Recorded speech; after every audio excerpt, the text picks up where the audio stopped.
Olá, pessoal, bem-vindos à nossa aula 11 do módulo 12, Programação Orientada a Objetos. E nessa aula, então, pessoal, a gente vai mostrar para vocês como você pode criar um método static. É um método que é comum a todos os objetos que forem criados para aquela classe, tá? Muito bem, então eu gostaria de começar, pessoal, pensando da seguinte forma com vocês aqui. A gente vai criar para isso uma classe número complexo. Legal. Algo diferente. Vamos lá, mão na massa aí para não ficar enrolando, pessoal. Senão o pessoal acaba falando, pô, esse cara vai ficar enrolando o vídeo inteiro, não vai mostrar as coisas. Então a classe número complexo, pessoal, como é que a gente constrói ela? Como é que a gente define ela? A gente vai ter um construtor que vai inicializar os nossos campos, tá? Vai inicializar e vai definir os campos, tá? X, Y, tá? Então pensa no seguinte, todo número complexo tem uma parte real, que é o campo X, e tem uma parte imaginária, que é o campo Y, tá?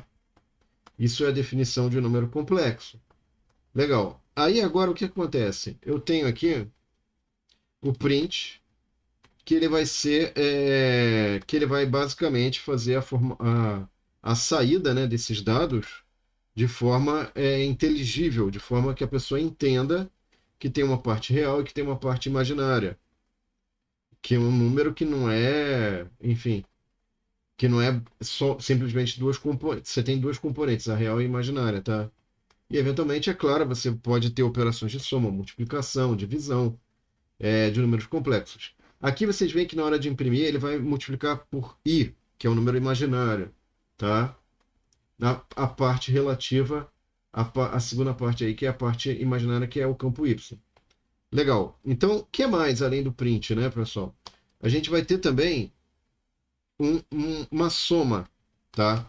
E essa soma de números complexos, ela pode ser feita de várias formas. A primeira forma que a gente vai ter é, você tem o objeto que chamou o método, somado com um segundo objeto.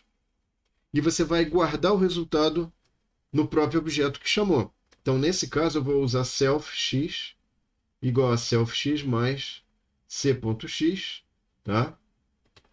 Self_y. E eu vou fazer uma observação aqui, tá, pessoal? Aqui nesse caso, eu estou supondo que eu tenho permissão de acesso public aqui ao objeto complexo C. Então, como eu defini aqui, não defini private, eu consigo fazer esse acesso direto aqui.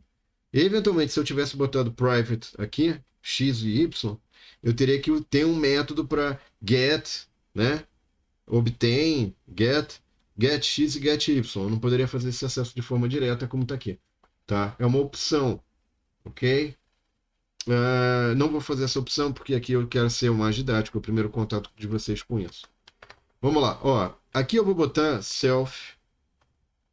E aqui eu tenho uma outra situação, tá, pessoal? Essa outra soma é o seguinte: eu vou pegar um objeto que chamou e o objeto que é o parâmetro de entrada e eu vou retornar. Então, no caso dessa outra função de soma, o papel dela vai ser o seguinte: vai ser um pouquinho diferente. O papel dessa soma vai ser basicamente retornar para um terceiro objeto o conteúdo, o resultado, né, da soma. Então, antes eu salvava na soma, eu salvo no próprio campo x e y do objeto que chamou. Aqui não. Esse soma R ele é um pouquinho diferente agora. Eu vou fazer o seguinte, ó, return, vai ficar até meio complexo. Self_x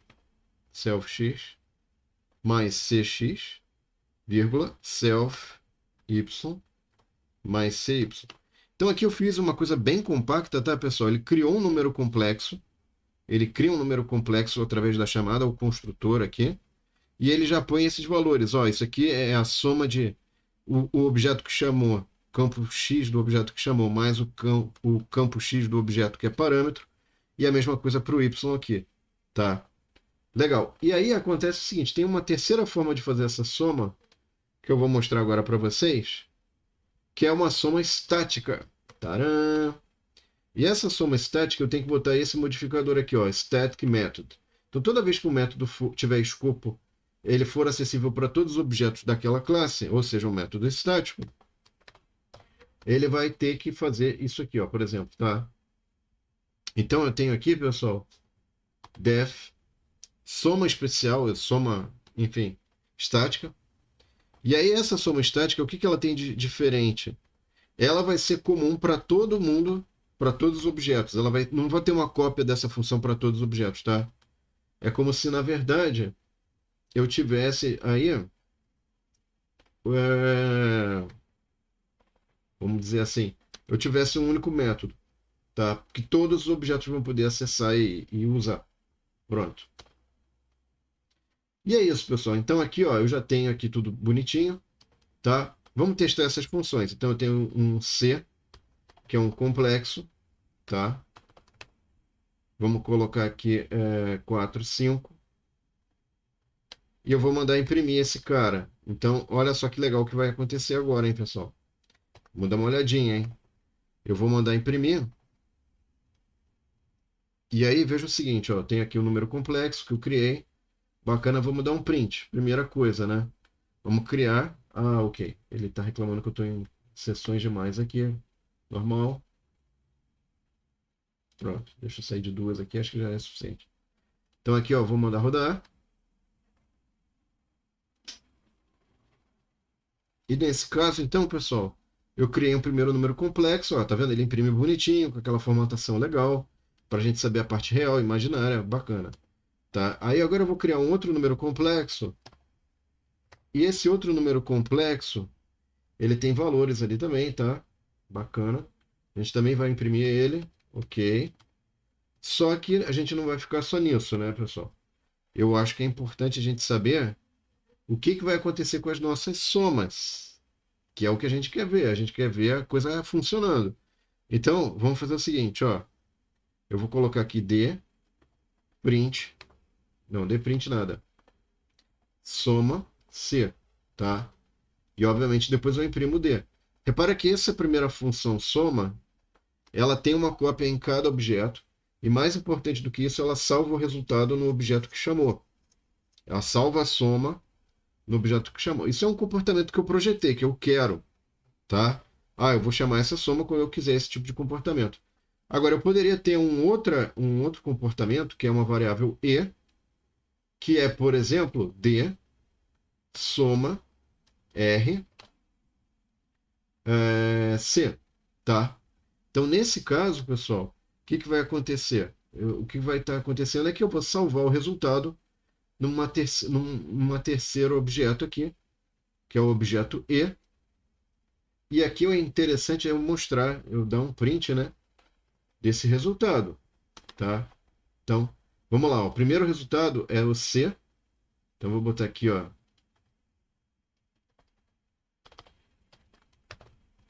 Então, o primeiro resultado é o C. Ok? Só para ficar melhorzinho agora, ó. O D e o E. E nesse caso, people, eu gostaria de mostrar para vocês, ó, tá vendo? O C, o D, esse print aqui, tinha que ter um... Pronto. Lembrando aí, pessoal, que na descrição do vídeo, como sempre, vai ter o código, tá? Então eu defini C, defini D, fiz a soma de C com D e guardei em D.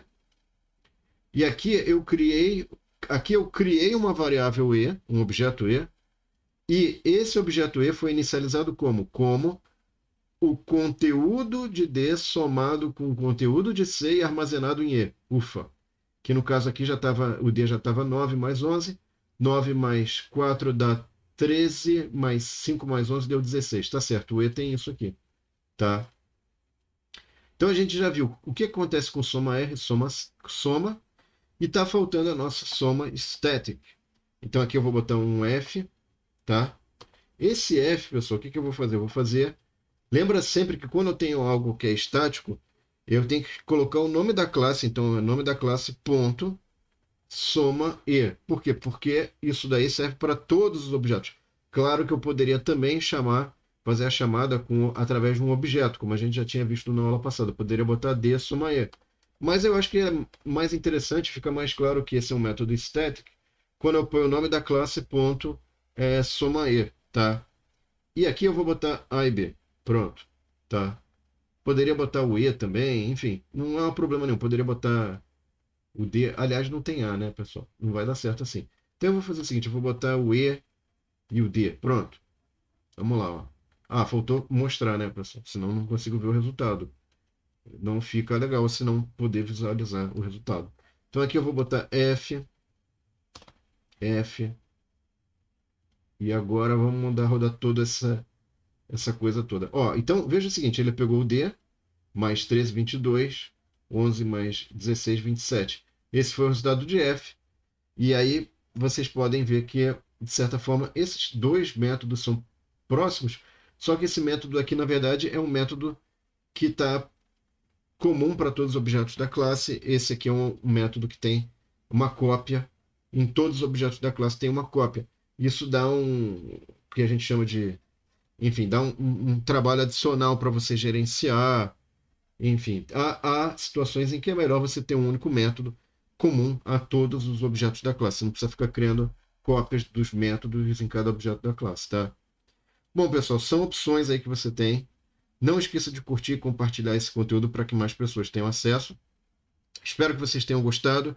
E a próxima aula, então, pessoal, eu vou falar uma coisa sobre um aviso sobre métodos de classe, e isso vai ser o gancho para uma próxima sequência de assuntos bastante importantes aí dentro da orientação objeto, em específico o tópico de herança, que é uma forma bastante inteligente de você reaproveitar o código das classes, tá?